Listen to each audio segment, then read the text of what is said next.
So on Wednesday evening, I'm driving, just dropped one of the children at play practice, and I was heading home, needed to get back in time for a function at our Chabad house. And as I turn a corner and try to change gears, the clutch on my car goes and I'm stuck.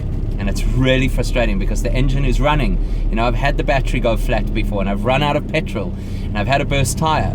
But in this case, the engine is running and I can't move because it's impossible to shift gears. So I managed to get hold of somebody who gave me a ride, and then later we moved the car to a secure parking at the school, at our children's school, which is right near where I got stuck.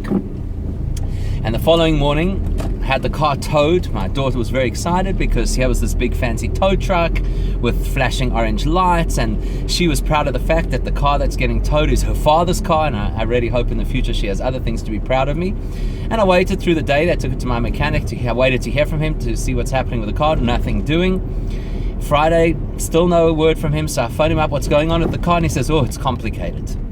And it's going to be lengthy, inconvenient, messy, and expensive. And I'm thinking to myself, it's a lot more convenient being towed when your car's not working. It's much easier to be towed.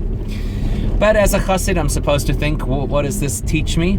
The Baal Shem Tov says everything you see and everything you hear is a lesson in life. So what's the lesson in life from your car being stuck and you can't shift gears?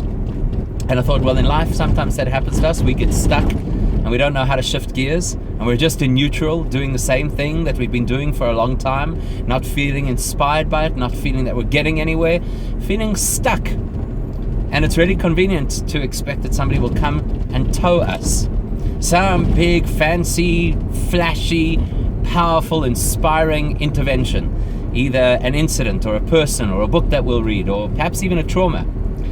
And it's great to be towed, but the reality is you can't be towed indefinitely. At some point, you have to confront the issue.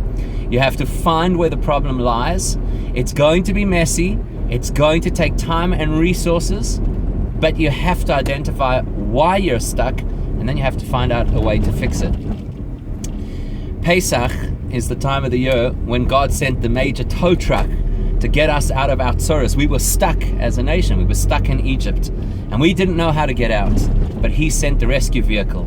And so Pesach becomes the symbol of where God inspires us to get out of the things that we're stuck in. But after Pesach, you have to go through a period known as the Omer period. And the Omer is a self-reflection time. It's when you look inside and you try and identify, well, where are the problems from? Why am I stuck? What made me get stuck in the first place? And you go piece by piece, pick apart your character and try and fix things so that you can have a sustainable result. And in the middle of the Omer period, right in the middle, in fact, this is today, you have what is called Pesach Sheini, a second Pesach. Because God says when you start working and you try and fix and identify your problems and you try and make the effort, then I'll give you another whole Pesach. A Pesach that won't just get you unstuck, but reliant. It will get you unstuck, but capable of using your efforts to create success that's even bigger than your efforts.